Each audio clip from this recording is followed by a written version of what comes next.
a word I cannot say in the thing that you are in that way. Like, you are a professor of ethics. That I can say. I am an ethicist. An ethicist. Every time I try to say that, though, I feel like Elmer Fudd. That's how it comes out. So then I stop myself from saying it, because then I'm like, I'm an ethicist. That's how it sounds to me. You know what? We're going to move past how my little lisp that I have. I am a classically trained womanist ethicist. Okay, so let's start with that. You're listening to Sticky Note Conversations with Erika Washington. Way below acceptable. Way below acceptable.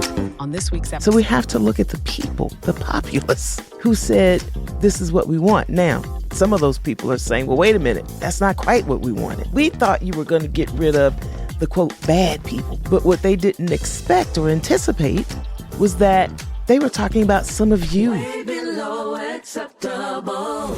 Hey there, Sticky Note listeners. It's your host and executive producer, Erika Washington. Welcome back. I hope your Black History Month is treating you well and teaching you something new.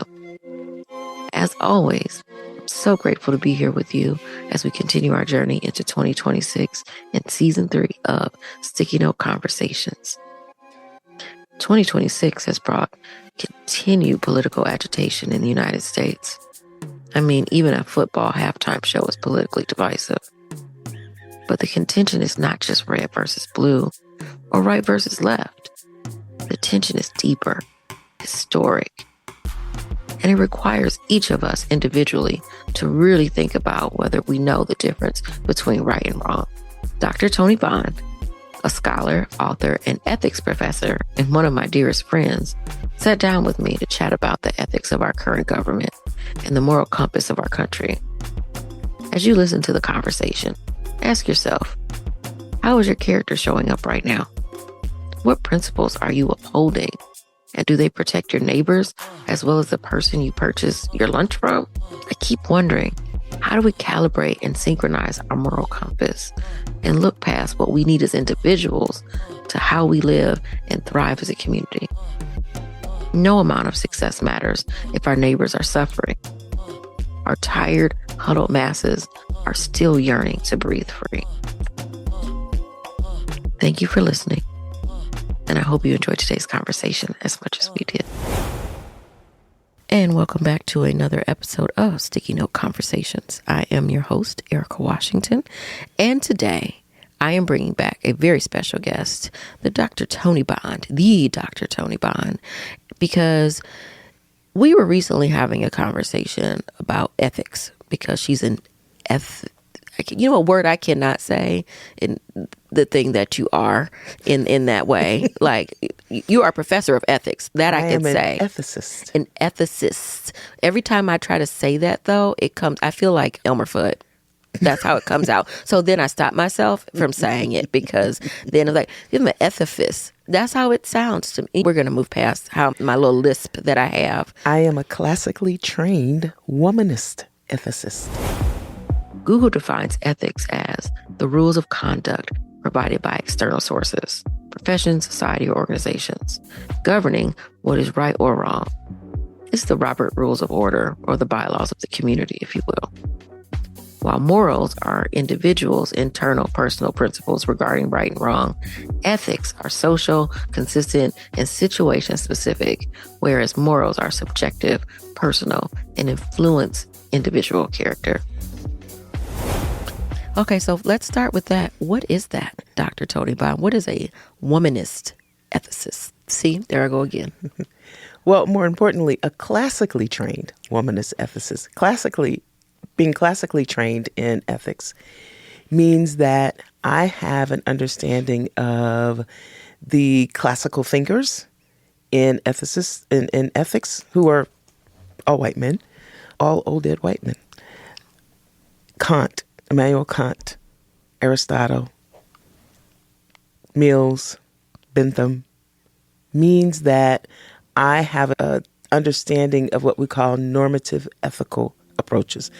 So your 3 prominent normative ethical approaches are: 1, Utilitarianism, meaning that the goal is to achieve the greatest amount of good for the greatest amount of people. And then there is what we know as deontological ethics, which means duty, deon meaning duty. And that speaks to that we all have a duty to do the right thing, that we all have a duty to treat others as an end in themselves and not as a means to an end. And then the third one would be what we call eritological ethics, which is virtue ethics, meaning the focus is on our behavior, our character. We are working to build good character, that we do the right thing all the time and we take great pleasure in doing the right thing. Now, most ethicists will say that one never really applies one form of normative ethical theory. Typically, you may apply some combination of the three. Make sense? It does make sense, because I was going to ask, are they all considered separate, or are these things that we layer upon each other as we're thinking about who we are as people? You could feasibly be a person who is very concerned about your character and take great pleasure in doing the right thing. And you do the right thing for duty's sake. Now, as I often teach in my classes, I teach classical and Christian ethics to graduate students at a seminary. And sometimes doing, for example, duty is difficult. And here's the example I oftentimes use. So, you are the parent of a black male child. The authorities show up at your house. They are looking for your son because allegedly your son has robbed the neighbor, Ms. Johnson, the elderly neighbor down the street. Now, everybody loves Ms. Johnson.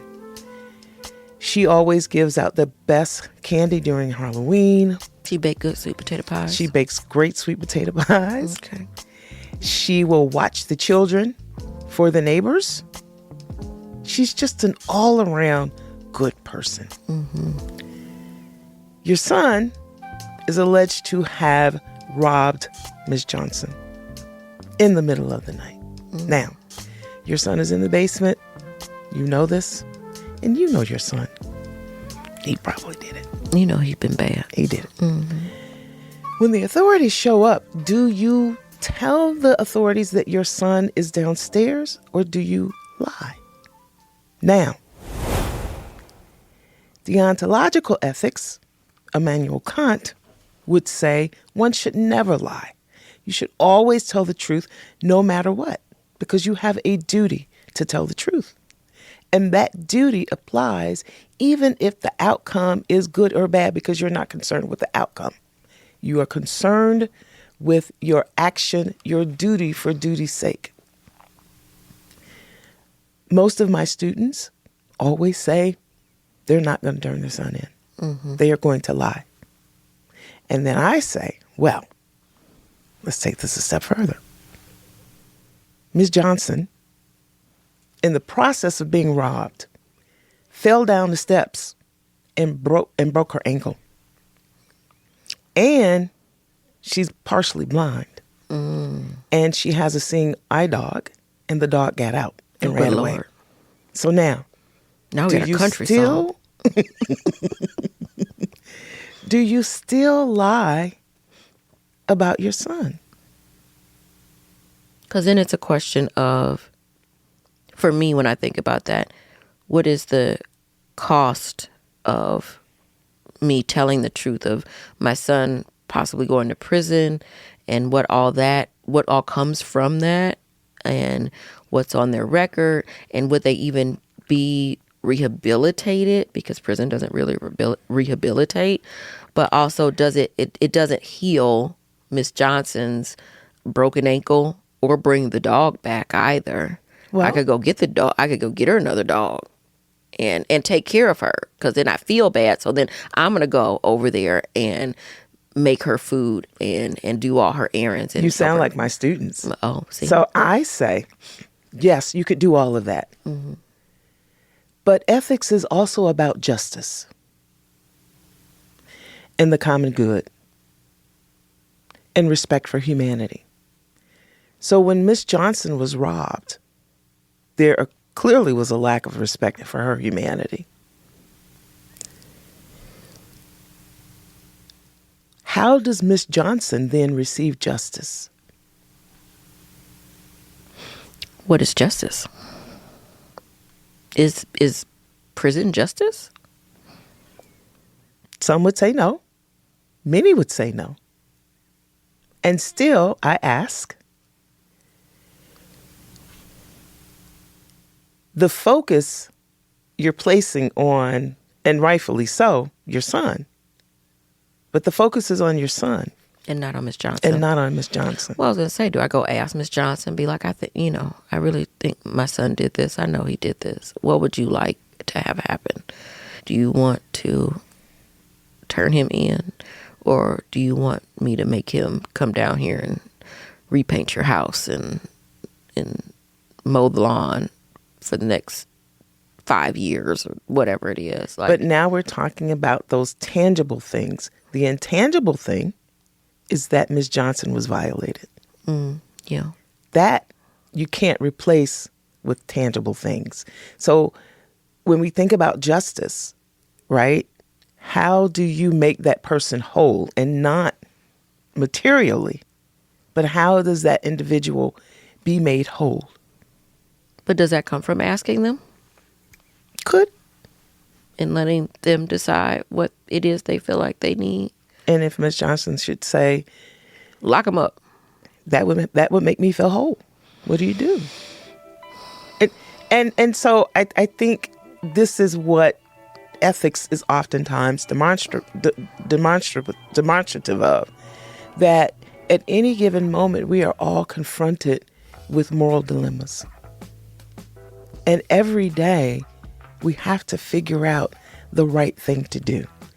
My first day of class, I always ask students, so what do you know about ethics? And they always say, I don't know anything about ethics.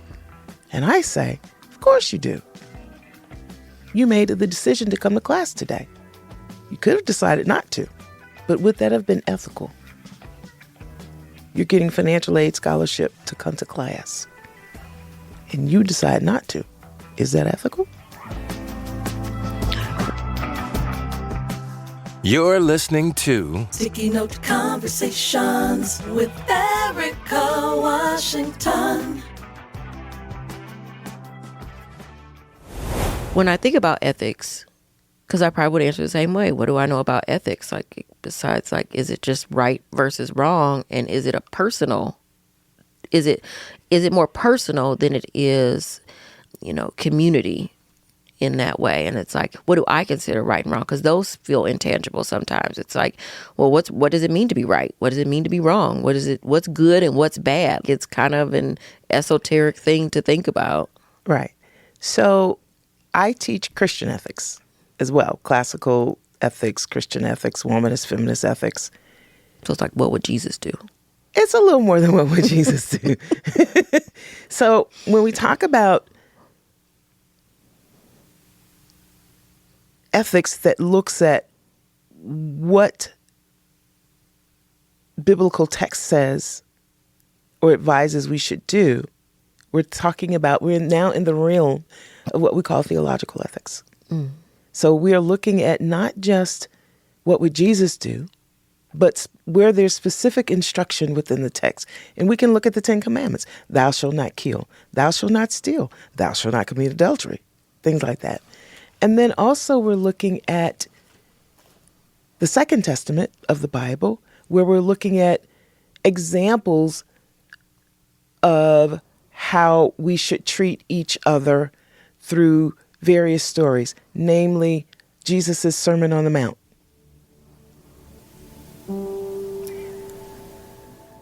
And that is more around what we should do. We should love our neighbor. We should respect each other. Normative ethics is slightly different in that we're talking about what we ought to do. There is no should, there is no would, there is no could. You ought to treat everyone as an end in themselves and not as a means to your end. Meaning you shouldn't use people to your benefit. And there are times when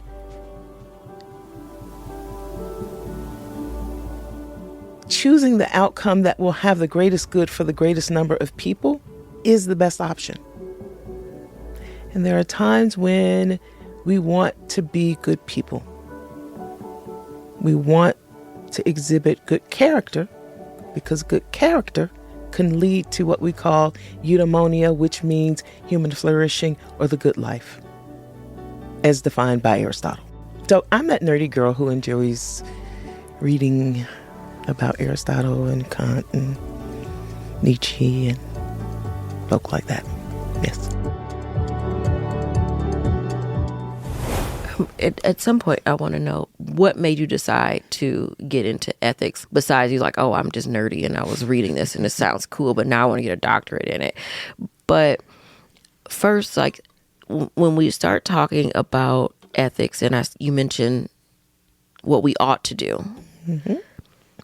One of the first things that came to mind were laws.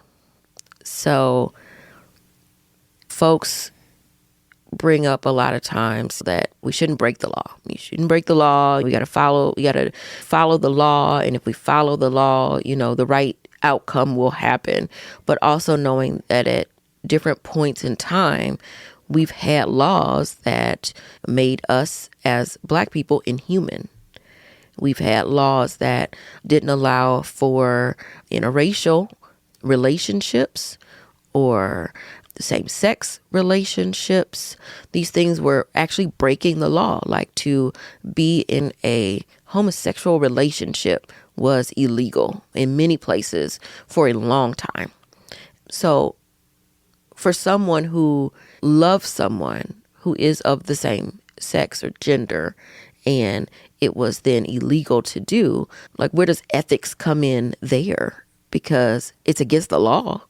It's breaking a law. You could go to jail. Someone said it was bad. Now it's just somebody who said it. Like it's not. And some people will say it's based in Christian values too, depending on who you ask and how they, interpret things, whether or not it's just premarital sex, is a naughty thing to do. And people will say that's breaking a law in God's law. How do we think that's not what God said? Well, I didn't say God said right. it, but somebody said God said it because they bring that damnation on you for a lot of different things. And herein lies the challenge, right?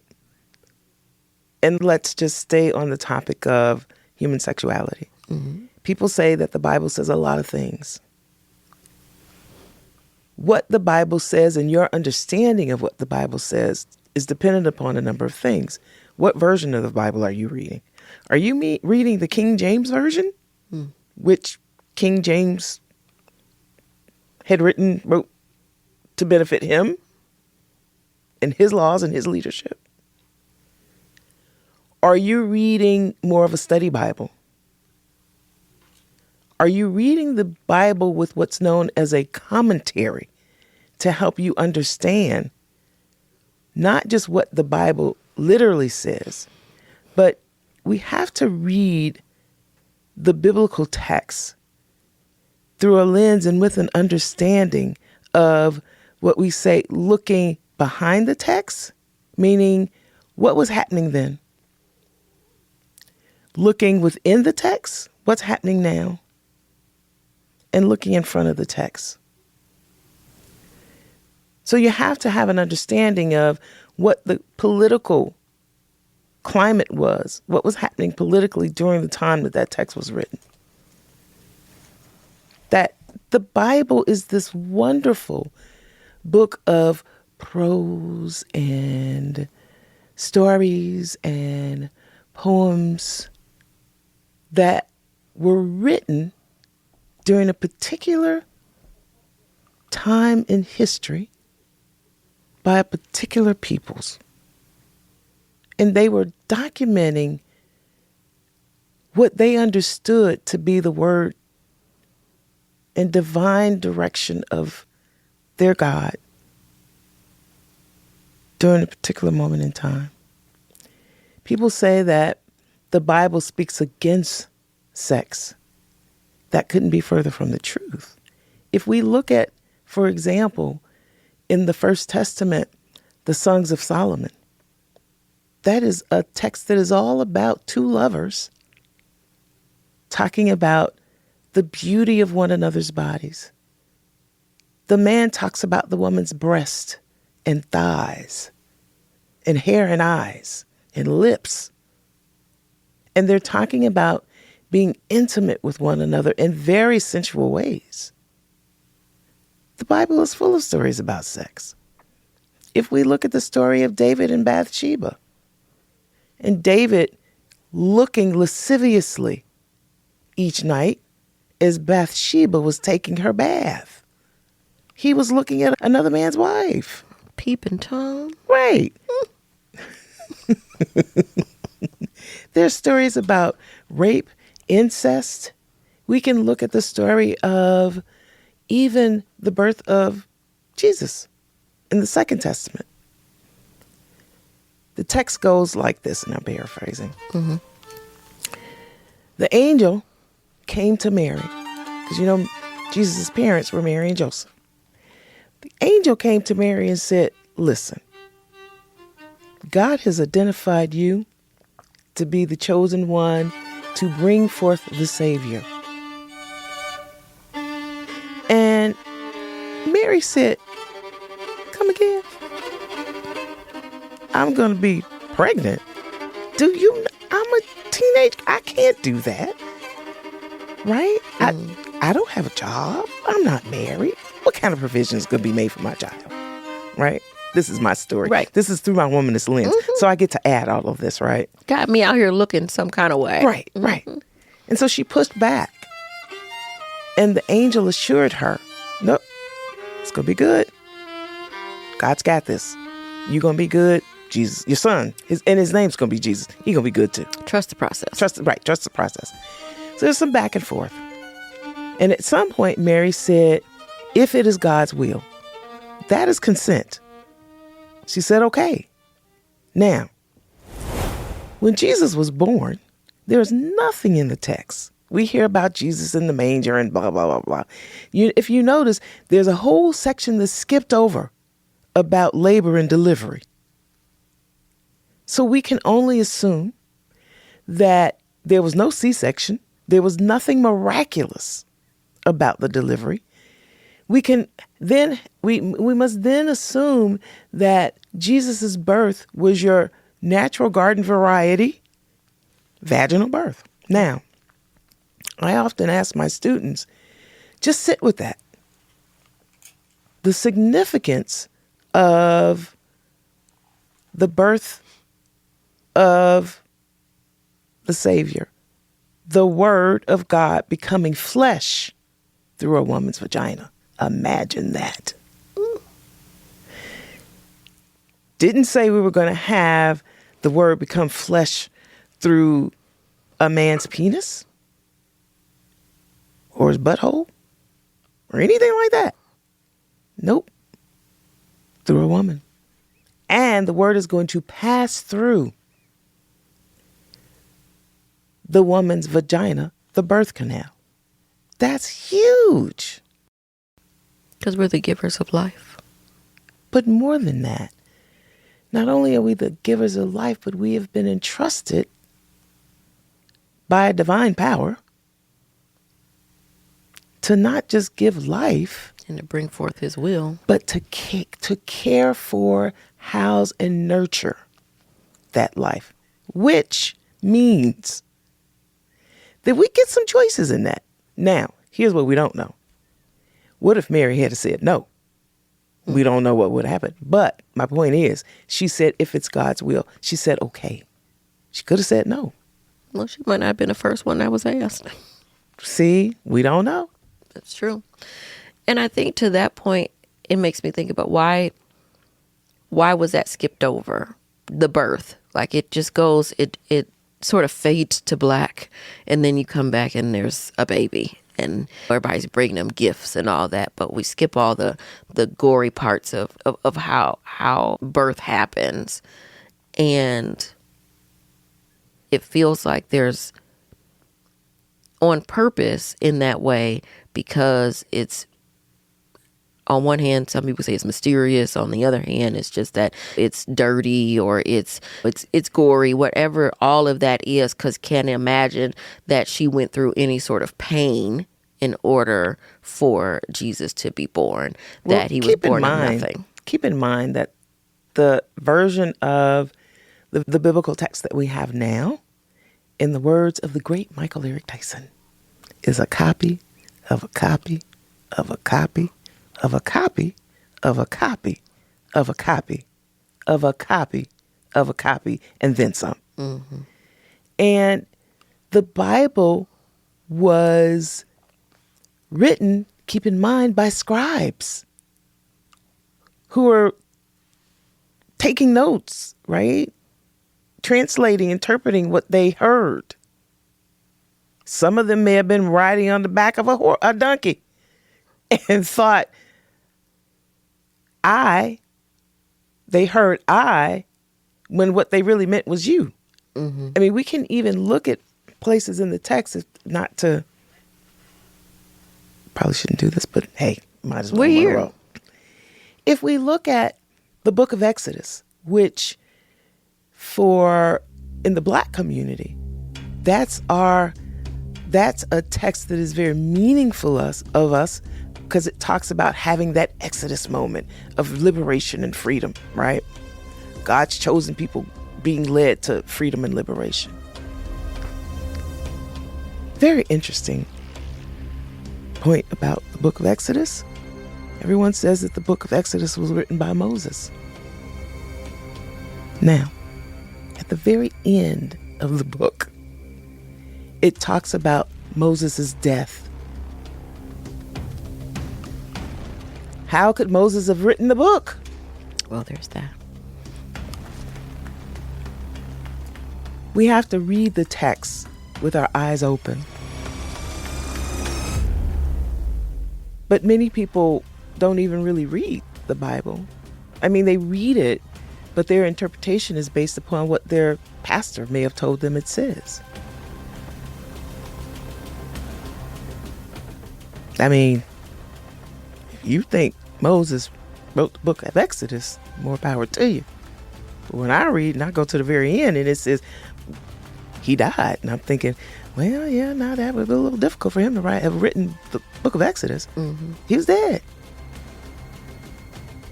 Unless he was foretelling and foretold his own death. I don't think that's what happened.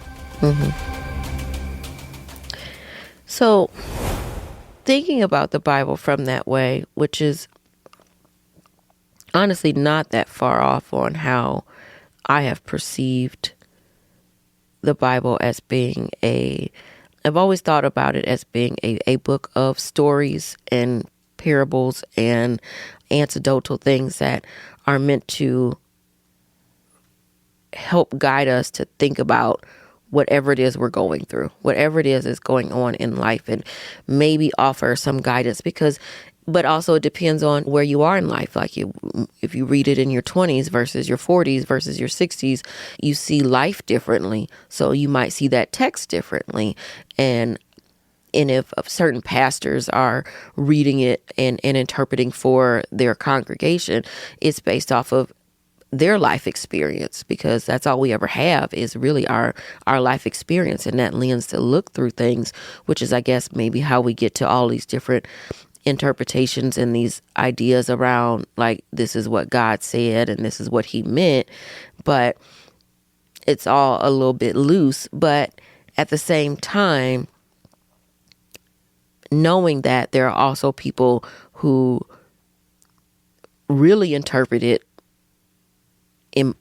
to be what, in my opinion, would be like for evil, in a way of oppression, to way to oppress people, in a way to, prove that they are better than, or that everyone needs to follow the way that what I say. It's been used in ways to form cults and that sort of thing, because they're saying this is what Jesus wants. He wants you to all to come to my house and wear your Nike tennis shoes and drink the Kool-Aid.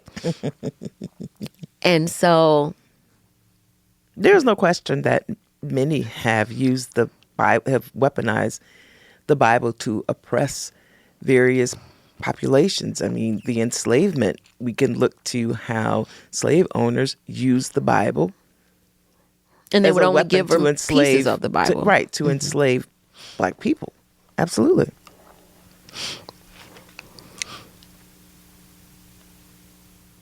It makes me want to think about, so why would God give us a book that could be interpreted so many ways to do so many things? But I think that's a bigger existential question.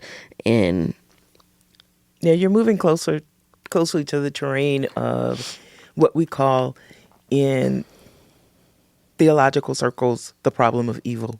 Mm-hmm. Why does God let certain things happen? And I'm one to believe that God doesn't let things happen, that He's given us all the tools and all the things and using he, like I don't even normally say he, but in how a lot of folks think about what God is, but not assigning a sex to God, but that we've just been given everything that we need. I think that we could cure most diseases and most sickness with nature, and that we have access to all the resources that we need in order to live as perfect of a life as possible and do all the things we need to do. Our bodies are created to withstand so many different things, and we have these brains that have developed even more so over time to be able to really survive as the world turns.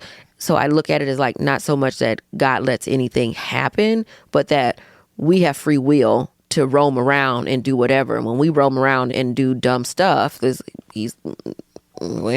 what you decided to do, and I gave you this book with stories in it to try to tell you not to do that, but you did it anyway. And so because you have the free will, and so it's less about somebody allowing something to happen, and instead of it just being you allowed that to happen, because we have to take personal responsibility for our mischief. Yeah, well, you're right on a number of things that you said. One, that God gives us free will.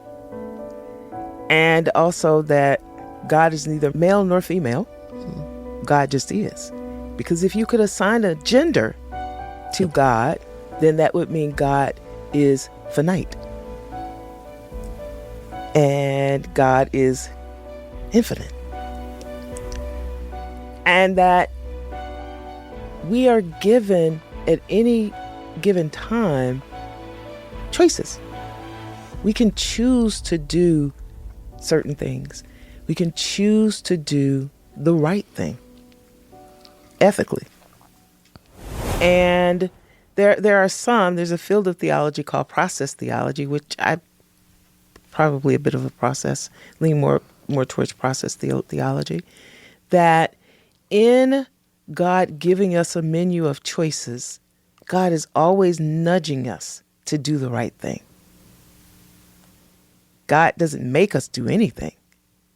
God may nudge us, and it could be that little tiny voice that we hear in our head or in our heart saying, "You shouldn't do that. That's not right. That's not the right thing to do."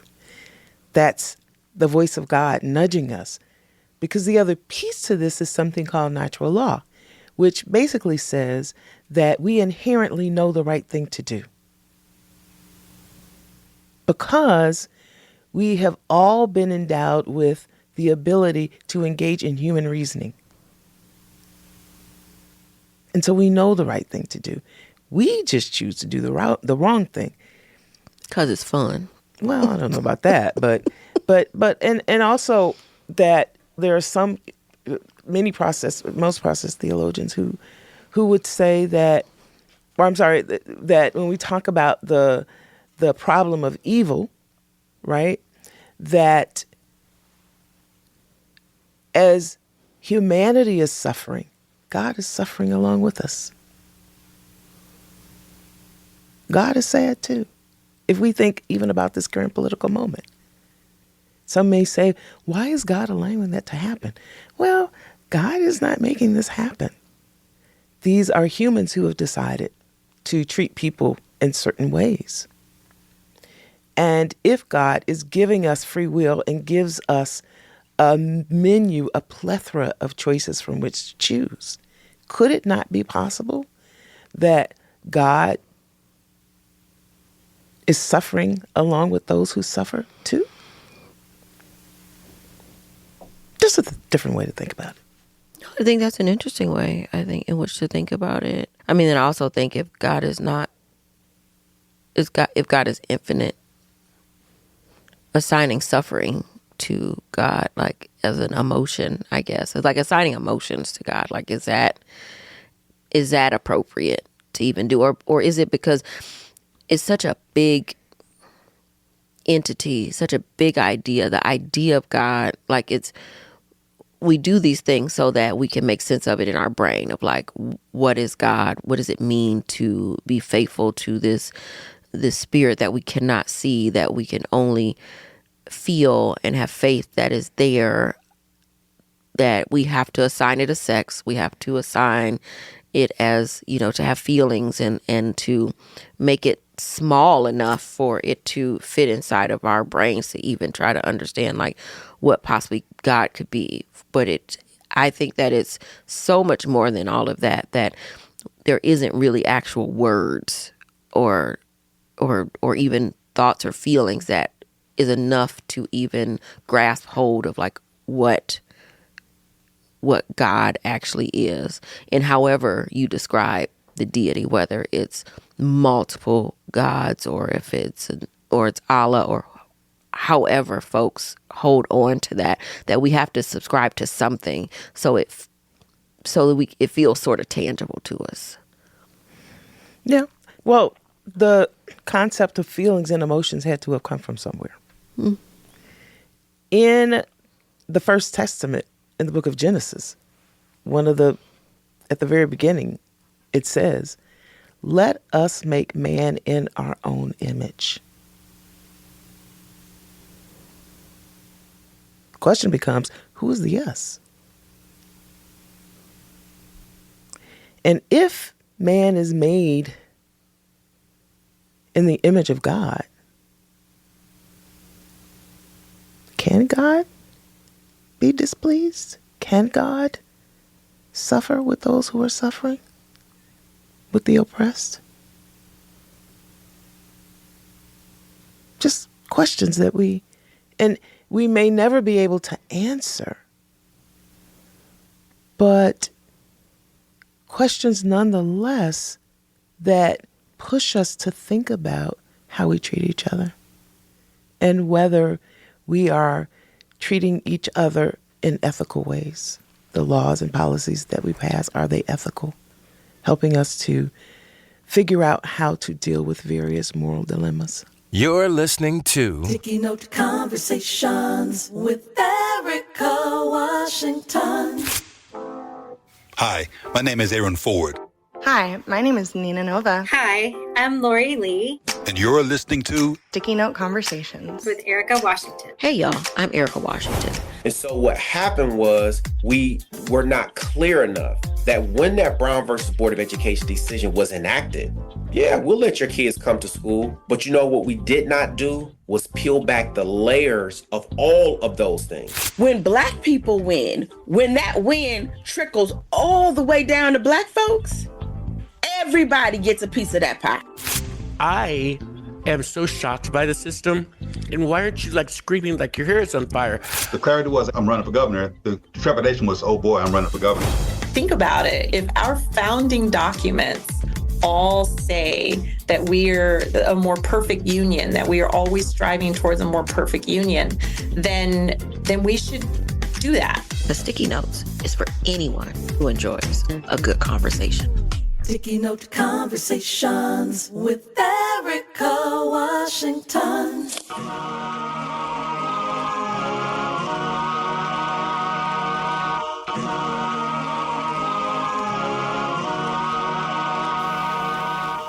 And so speaking of moral dilemmas, it's 2026, and we are under a current, in the United States, we're under a current leadership, administration that is putting forth a lot of policies and that many folks are pushing back on, specifically starting with immigration. When I think about immigration and the right for people to live and pursue happiness wherever they are in the world, that people have access to the resources that they need in order to live and raise a family or not raise a family, but to just be. And sometimes where you are, that location is not conducive to that, whether it's because of war and violence or what have you. And they end up being displaced, and they move and they migrate. And as human beings, we all migrate. If you look back at over thousands of years, folks have just migrated into areas because the resources have been depleted. There's no more food or water or cattle, whatever it is. And so people pushed onward and homesteaded elsewhere. And that's how America came to be. People decided that where they were was not conducive to their liking and their needs and their ideologies. And so they came this way and established a land. And now here we are in 2026, and we're watching folks being pulled from cars and homes and daycare centers and schools because they are not allowed to be here because of paperwork and rules and regulations and policies and lines that have been drawn on maps. And so thinking about from an ethical point of view of us all being human beings with beating hearts and lungs that pull in oxygen, and all of us wanting happiness in some way, shape, form, or fashion, whatever that looks like for them, and wanting to create a stable place for themselves and their families. And someone being able to decide, well, no, not here. You can't do that here because I said so, basically. How do we weave in ethics that are human rights or should be human rights into our policies? How do you, as someone who thinks about this and studies this, how do you even start to unpack what it is we should be doing in order to live a more ethical life in the space that we're in? Not a small question, huh? No, well, no, a little something. I mean, I was going to ask you what your favorite color is, but I thought it's orange. Oh, I love orange. I love burnt orange. I'm an earth tone girl. So I think we are at a moment or a point in this current political moment where we are beginning to understand that the country's moral compass is broken. And that this thing that we have been calling democracy has always been problematic.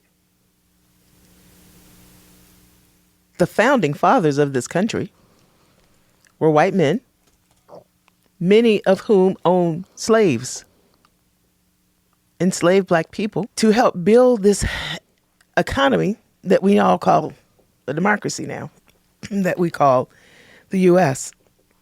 And even the process by which we try to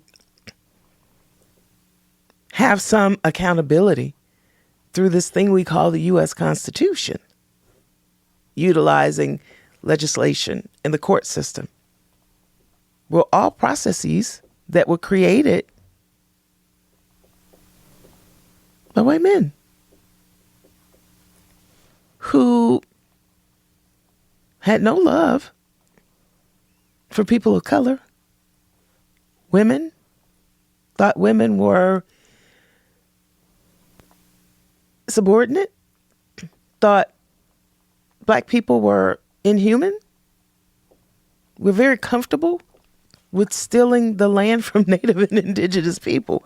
And 3/5 of a person. Right. And so the question becomes, why have we thought that this experiment was going to work anyway? It served its purpose for a time, right? But when we think about what is happening now, the government is theoretically controlled by the people. The people elected the individuals for this current moment. So we have to look at the people, the populace, who said, this is what we want. Now, albeit some of those people are saying, well, wait a minute, that's not quite what we wanted. We thought you were going to get rid of the, quote, bad people. But what they didn't expect or anticipate was that they were talking about some of you were bad people. Your neighbors, who you have come to know and love, are bad people. The people who run your cleaners, the people who clean your homes, who mow your lawn, who take care of your lawn, those are the bad people now. Whose restaurant you like to eat at. Whose restaurant you love to go to. You love their spicy ethnic food. Those are bad people. But you didn't think that's who they were talking about. And now we see that it's not just people who aren't white, male, and they say Christian, but I would push back and say there's nothing Christian about what is happening right now. But we are also seeing that white allies are considered bad people, because it's not just immigrants who are being pulled out of their cars and shot on the street, but it's white allies now who are being pulled out of their cars and shot as they sit in their cars, or shot for trying to protest and lend their voices to what's right, to lend their voices to speak about how this country's moral compass is broken.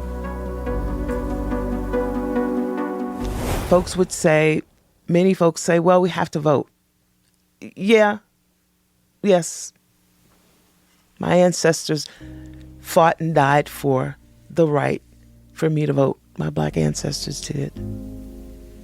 But we're in a point in history where it's not just one party. And certainly this one party, the MAGA movement, which is the Republican Party, are committing some of the most heinous acts against humanity that I never thought I would witness.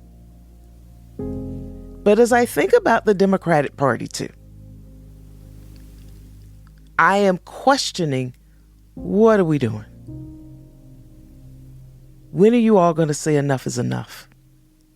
When are you all going to be radically innovative? When are you all going to take radical action that speaks to the righteous discontent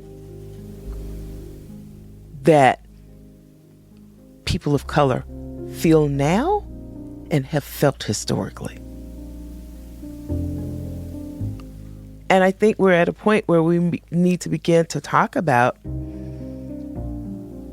because this structure has never been sustainable. Mm-hmm. So now we have to talk about, what could something different look like? Something that acknowledges and respects the humanity of all. Something that affirms the human right of all. Dr. King said in his letter from a Birmingham jail to white clergymen who could not understand why Black people had to protest about segregation. He said, an unjust law is no law at all. And so right now, we have people who are following unjust laws, which is more proof that our moral compass is broken, because our leadership does not even acknowledge that the laws that they are creating are unjust. So something radical needs to happen.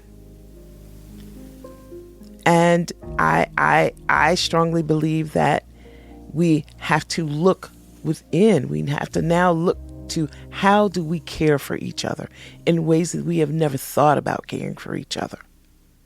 How do we ensure that if people's SNAP benefits are taken and they have no way to buy food, that your neighbor down the street can eat? If you're eating, your neighbors eat. If your kids are going to school and your immigrants neighbors down the street, their kids need to go to school too, who's helping escort them to school? Yeah, I mean, thinking about mutual aid in that way, which is some, I think, of what is happening in Minnesota right now, for sure. One of the things that I have thought about for a while now is that there are many people who have had a mistrust of the government for a long time. And rightfully so. Yeah, and rightfully so. And many Black folks in particular said, I don't trust the government. And then some folks use that as an excuse of why they don't vote or why they don't engage in politics or what have you. But at the same time, they're not engaging in this mutual aid. They're not engaging in this communal sort of way of living where it's like, I don't trust them to have my back and to do X, Y, and Z. So I got to make sure I do it for myself and the people around me. That much I could understand. But a lot of times it's just sort of, I don't trust the government and it's just all about me. And it becomes this individualistic sort of mindset, which doesn't move us forward either. Well, the other thing about this current political moment, this is different in so many ways. A dear friend of mine told me it reminded her of the McCarthy era. And she's absolutely right, where freedom of speech is now under attack. The freedom to believe, to have your own opinions are under attack. We saw that with the murders of Renee Good and Alex Preddy. Mm-hmm. That we all saw something with our own eyes. But we were told, don't believe what you see with your own eyes. I never thought we would reach this moment.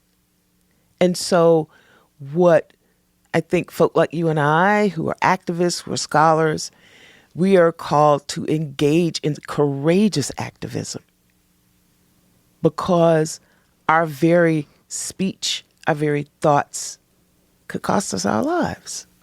And I can understand how that might be scary for some people. Oh, yeah. I think it's extremely scary, but also anything worth having, I think, is scary and or painful. Childbirth, painful. But there's something on the other side of that. But you talk about growing pains in general. Like, growing pains are a real thing. And anytime we've had to make hard choices and hard changes in our life, sometimes it causes some pain and some discomfort, or a lot of discomfort. You have to move, or you got to give up a job, or you have to take a job that you don't want, or things that we have to do in order to make these sacrifices in order for the bigger picture of things. Things aren't meant to be smooth and easy forever. And so right now we're in that moment. And many people have said in the past, if I lived during the civil rights movement, I would have did this, or I would have did that. Or if I lived during the times of enslavement, that you couldn't have enslaved me because I would have fought back and I would have did this, and massa would have saw me coming, like what, all of that, right? But here we are in these times, and so many folks are frozen. They're just frozen like those iguanas in Florida after the cold hit, and they just fall out the tree and just laying there on the ground, frozen. And because then folks don't know what to do, but there's always something we could be doing. All right. Well, I think people don't know oftentimes what to do. I also think that many times in our activist movements, we do really good at bringing people together. but we do a horrible job of activating people and keeping them engaged. It's one thing to bring us all together, but what about after the march? It's about building the long-term relationships. Right. It's about building long-term relationships. I always say organizing has to be done from the heart. You have to get to know the people that you're trying to work alongside of, and you're not organizing those people.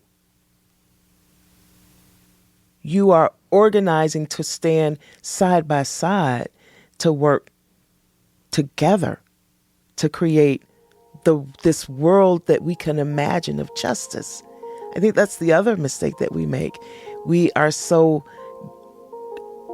deeply ingrained and weighted down with what's wrong that we have a very difficult time of imagining the world we want to see.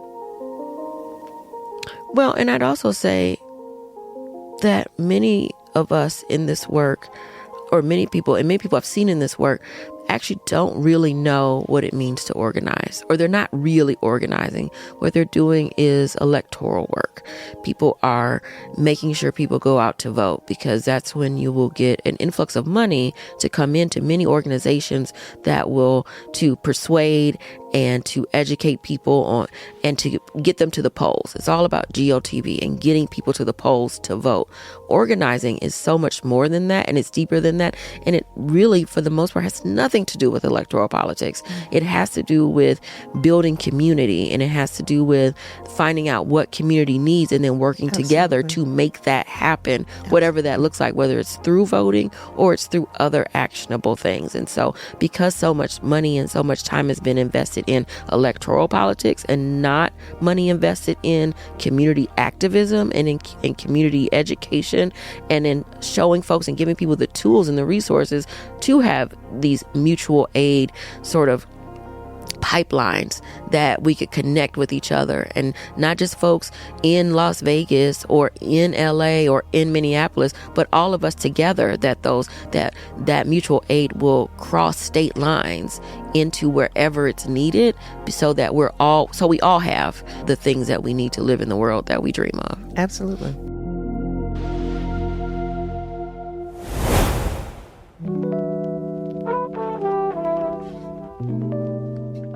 Going back to thinking about Minneapolis, and specifically the activists that came inside of the church to push back on the pastor that allegedly works for ICE. It's been said that one of the main pastors at that church worked for ICE. And so the information disseminated down into these activist communities. And so they went inside of this church during a Sunday service and was calling for him to step down and for him to make himself known and all of that, which ultimately led to some arrests of folks, including Don Lemon, the journalist. But I've been reading some comments online where people are like, oh, but they came inside a church. They did it in a church. They disrupted holy time, and they never should have done that. There's no cause for that whatsoever. And I just wanted to get your thoughts. Ethically, what are your thoughts on activism pushing inside of a church and pushing back on the very people who are talking about Jesus? That's an interesting moral dilemma. And they were charging the protesters using FACE, freedom of access to clinic entrance, right? Which was designed to protect individuals who are trying to enter clinics where they are trying to get safe and affordable abortion care from being harassed by anti-abortion protesters. So I think it's very interesting that is what they are using. And at the same time, if we take our emotions out of it, right?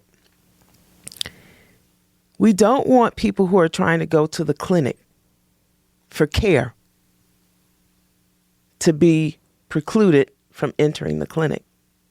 And we don't want them to have to put up with protesters coming into the clinic. We don't want that to happen. And we would say if it happened, it would be awful. I'm not saying that they shouldn't have been in the church because it was a church. I'm saying that, yeah, that they went into the church to protest and they were on private property, right? And religious folks think about the church as their home. When we talk about where do you go to church, what is in the Black church, what's your church home? Mm-hmm. That is where they go worship, where they go commune, where they go lament. When, what was his name? Who went to Mother Emanuel and shot up the church? Dylan Roof. Mm-hmm. When he went inside Mother Emanuel, right, and shot up the church, we say, oh, that was absolutely wrong. And it was. Mm-hmm. And so some of your listeners may say, well, but, this was different. They still went to protest in the church. They still went to protest inside private property.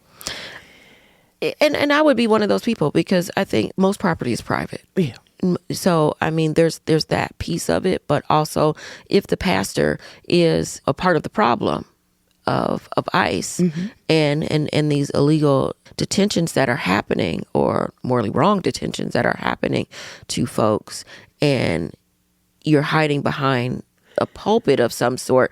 And also the purpose of activism is to shine a spotlight on what is happening and what is wrong in the most powerful way possible, to make the most noise and ruckus as possible, to rabble rouse so that people will pay attention. Because I think if they didn't do it on a Sunday, or if they would just wrote him a letter, like it wouldn't have shown who he was and where he was and what he's been doing. I agree.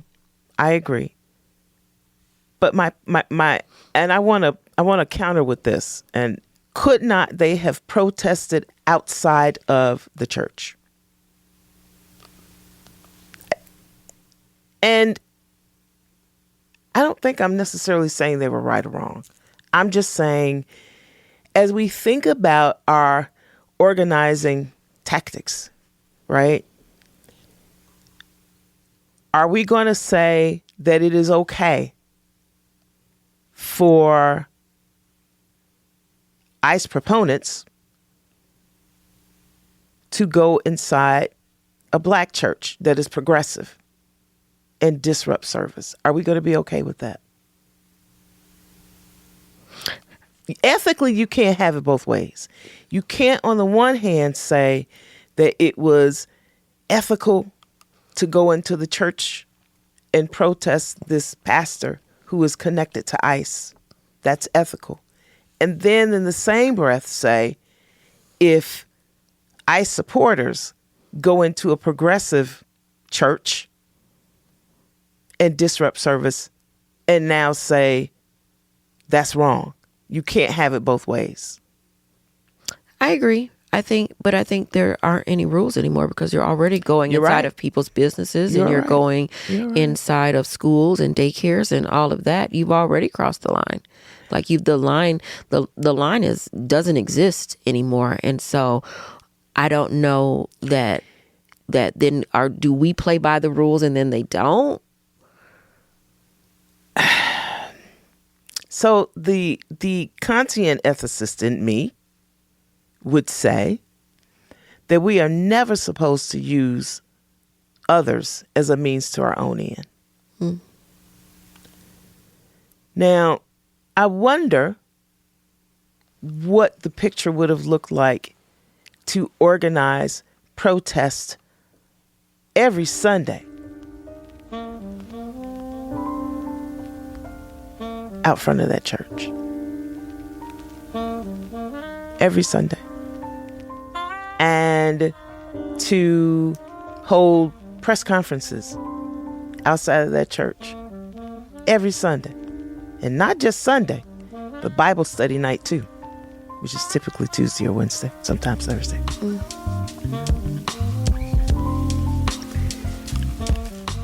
I am just saying we have to to think in ways that we are going to bring the most light, shed the most light, and have the most opportunities for those of us who believe in liberation and justice to get those messages out. Because I don't know that we were able to get the message out about liberation and justice with that one action. Do you think it got lost in the... I do. In the ruckus? I do. And so I'm just... You and I discussed this about an upcoming conference.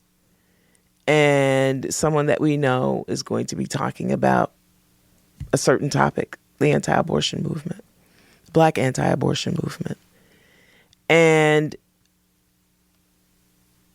how we describe them and how we interact with them. And the fact that many Black folks in the anti-abortion movement consider themselves Christian. And oftentimes believe what they believe because they think that's what the Bible says. Now, there's nothing in the Bible that says anything about abortion. And so, do we want to do things that will further the divide? Or are we trying to figure out ways to close the divide? I said right after the election of the current administration that I don't think it serves our purpose to figure out how we stay divided, because I think enough things are going to happen where there will be opportunities for us not to say, see, I told you so, but to say, what were you expecting? What were you hoping for? And now that we see this is what's happening, how do we work together to make a difference? You believe this is wrong. I believe this is wrong. So what can we do to work together to create a world that we can both imagine that is about justice and liberation? I think we are somewhat in that opportunity. Well, I think that is a good place to end, is thinking about us being in that opportunity, in that sweet spot, and what can we do about it, and how do we make the most of it and not lose sight of the bigger picture. Thank you, Dr. Bond. Thank you for having me. Always a pleasure. Thank you for being a guest on Sticky Note Conversations. I hope you enjoyed this conversation as much as we did. And if you have your thoughts around this subject or any other subject, don't forget to email us at stickynoteconversations@makeitworknevada.org. And until next time, I am Erika Washington, and this is Sticky Note Conversations. Thanks for listening to Sticky Note Conversations with Erika Washington. Hosted and executively produced by Erika Washington. With editing by Black Gypsy LLC. Special thanks to KUNV 91.5 in Las Vegas. This show is powered by Make It Work Nevada, a project of Tides Advocacy. And a special thank you to Grove GT Teague and Eno Savad, who made our new theme song, Way Below Acceptable.